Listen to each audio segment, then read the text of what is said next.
When the invisible woman became the most powerful person in the room, no one saw it coming.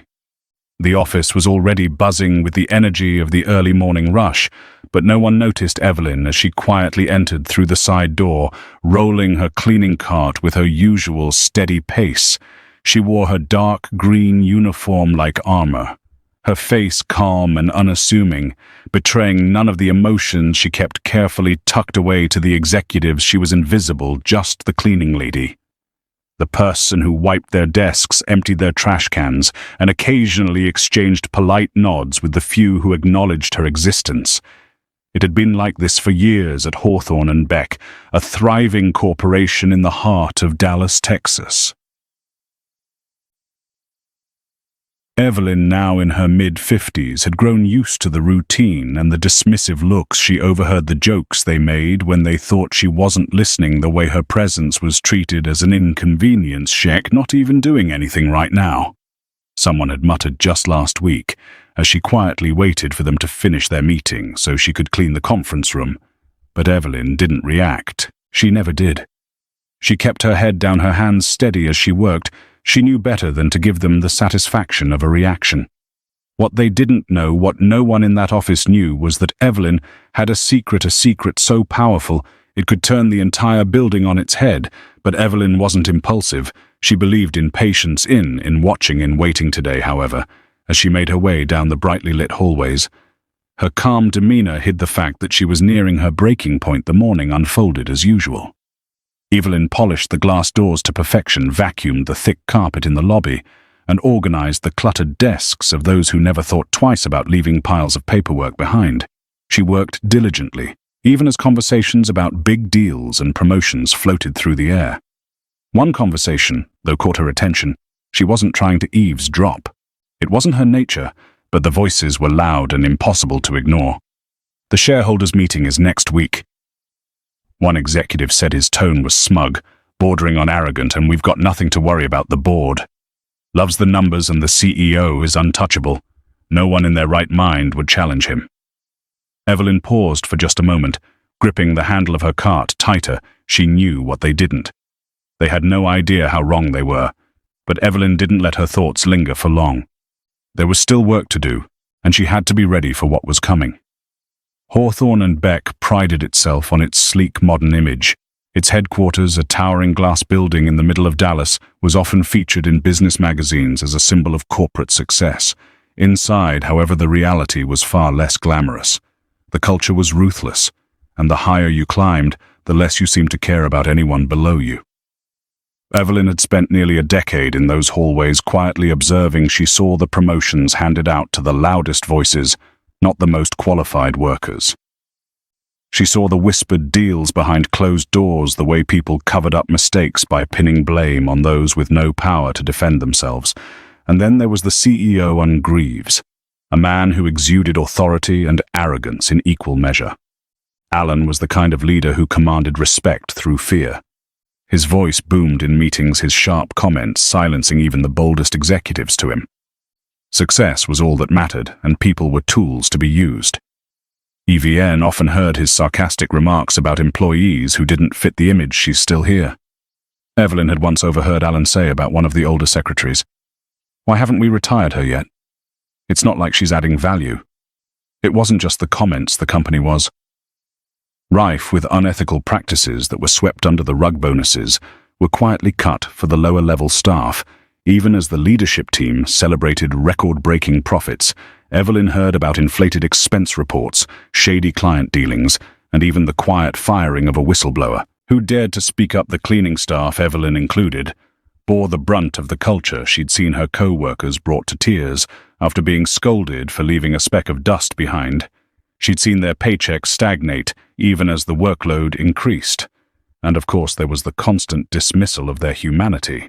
The way people avoided eye contact, spoke down to them, or treated them as if they were part of the furniture. One incident still burned in Evie's memory. A young intern had accidentally spilled coffee on the marble floor near Alan's office. The intern froze, clearly terrified, as Alan rounded the corner. "Are you kidding me?" Alan snapped his eyes, darted to Evelyn, who had just walked by with her mop and bucket. "Clean this up." He barked at her as if she were at fault. She didn't say a word. She didn't need to. The intern AP-ized profusely, but Alan waved him off with a dismissive hand to him. People like Evelyn and the intern were nothing more than background noise. These moments had piled up over the years, each one like a stone added to a growing mountain. Evelyn's patience was impressive, but she wasn't immune to the weight of it all. She felt the sting of disrespect, the exhaustion of being invisible. But Evelyn had never been the type to crumble. She let those moments fuel her resolve, storing them away like ammunition for the day she would need them. The employees around her might not have noticed her silence, but it spoke volumes. Evelyn was always watching, always listening, and the more she saw, the more she realized that the company's success came at the expense of its humanity. But Evelyn wasn't just taking notes, she had been quietly preparing, and soon the pieces would begin to align. For years, Evelyn had guarded her secret, not out of fear, but as a calculated choice. She wasn't merely a cleaning lady.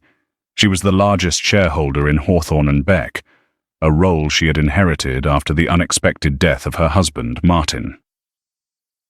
Martin had been a discreet investor during the company's early days, buying shares when few believed in its future. By the time he passed, those shares had become a controlling interest. At first, Evelyn didn't know what to make of this unexpected power. She wasn't a strategist or a boardroom presence. She was just Evelyn, a mother of two, a woman who had weathered life's storms and found comfort in the predictable. But as she continued her quiet work inside the company, she came to understand the strength of her position. Her invisibility was her advantage.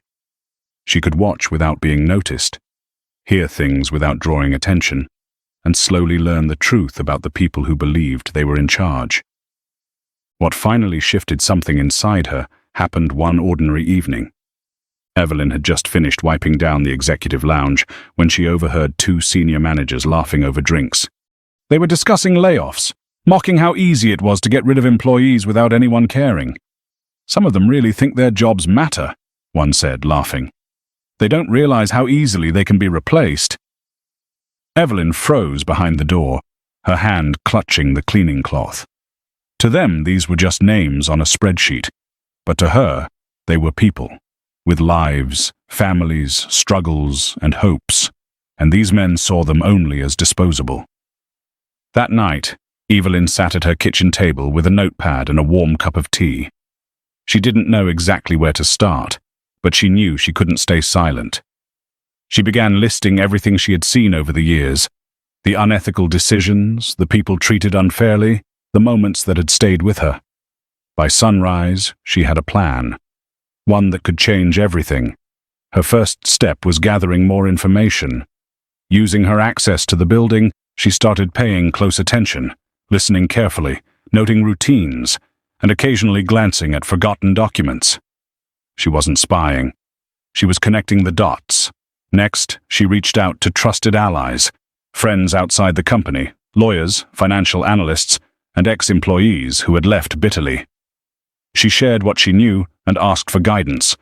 Together, they built a strategy, not just to expose the rot, but to preserve what could still be saved. The final step was the most daunting. Facing the CEO and the board wouldn't just require facts. It would demand strength, grace, and a belief in her own worth. She practiced her speech in the mirror, voice calm and unwavering. This wasn't just for her. It was for everyone who had ever been ignored, belittled, or cast aside. The shareholders' meeting was just days away, and Evelyn was ready. She wasn't stepping into that room as a cleaner. She was walking in as the woman who held the company's future in her hands. But as the day drew near, she felt the full weight of what she was about to do. This wasn't just a challenge. It was a reckoning. On the morning of the meeting, a buzz of confidence filled the building. Executives walked the halls, boasting about profits and growth. None of them noticed Evelyn pushing her cart toward the top-floor conference room, her face as unreadable as ever. The boardroom was sleek and polished, its long table gleaming beneath soft lights, with floor-to-ceiling windows framing the Dallas skyline. Around it sat the company's most powerful individuals. At the head, Alan Greaves, exuding dominance, a self-satisfied smirk on his face. Evelyn entered quietly, just as she always did, placing a pitcher of water on the side table. No one looked up. To them, she was invisible. She had always been part of the background, but not today. This time, Evelyn didn't walk away. "Excuse me," she said, her voice slicing through the room like a blade. Heads turned, surprised and mildly irritated. Alan barely looked at her. "We're in the middle of something," he said, dismissing her with a wave. "I know," Evelyn replied, her voice calm but resolute. "That's exactly why I'm here." Alan leaned back in his chair, his smirk dripping with condescension. "Unless you're here to clean up after us, I suggest you leave." Evelyn didn't move. Instead, she stepped forward and placed a folder on the table. The Hawthorne and Beck logo stood out clearly, along with the title, Shareholders Report. The room grew silent. Alan's smile faltered as Evelyn began. "For years, I've watched this company succeed on the backs of people you choose to ignore," she said, voice unwavering. "I've seen mistreatment, ethical violations, and profits put ahead of human decency. I stayed silent. Until now." Whispers broke out around the table. A board member leaned forward, eyeing the folder. "What is this?" "This," Evelyn said, opening it, "is evidence, proof of misconduct, financial manipulation, and the disregard for the very people who make this company run." Alan's voice rose, firm and incredulous. "Who do you think you are to come in here making accusations?" "You're a cleaning lady." Evelyn met his stare with composed certainty. "No, Mr. Greaves. I'm the majority shareholder of Hawthorne and Beck, and today I'm terminating your employment." The room went still. The shock hit like a jolt. Alan's face turned pale, his confidence cracking. "You can't be serious," he muttered. "I am," Evelyn replied without blinking. Turning to the board, her gaze sharpened. "I've spent years gathering facts, expense fraud, unjust layoffs, ignored complaints. I have the authority to vote him out, and I'm exercising it." The room erupted into questions and disbelief. Board members flipped through the folder, examining her claims. It didn't take long. The documents spoke for themselves. A vote was called. Evelyn had prepared thoroughly, and the outcome was clear. That very afternoon, Alan Greaves was removed. His protests went unanswered as security escorted him from the premises. Evelyn remained, composed and upright, as those who had overlooked her now watched with silent respect. And some shame. But she wasn't seeking recognition. Her mind was already on what came next. News of Alan's dismissal spread rapidly. By morning, the office buzzed with stunned conversations. How had Evelyn, quiet, unseen Evelyn, been the company's true power all along? The whispers this time weren't mocking. They were filled with respect, admiration, and reflection. Evelyn didn't linger in the attention. She returned the next day, not with cleaning tools, but with a clipboard and vision. She hadn't just come to remove a corrupt leader, she had come to rebuild.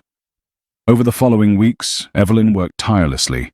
She started by recognizing those the company had long ignored. Cleaning staff and support workers received overdue raises. HR was overhauled, with a third-party watchdog introduced to ensure transparency. The culture that had festered under Alan's leadership was dismantled. Evelyn held the board accountable and launched ethics and inclusion programs. For the first time in years, employees felt respected and heard. She didn't stop there. Evelyn organized town halls, inviting every voice to the table.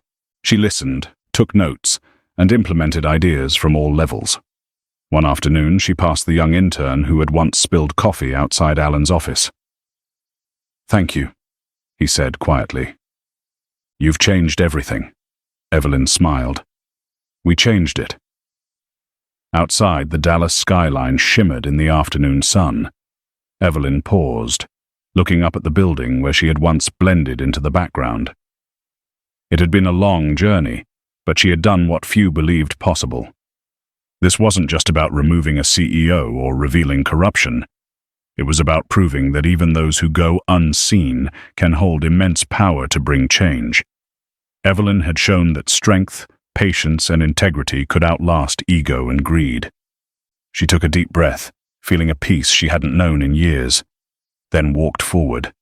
not to fade into the background, but to begin a new chapter. Because life often overlooks the quiet ones, the observers, the patient, the resilient. But Evelyn's story reminds us, when the time is right, they rise, and when they do, they change everything.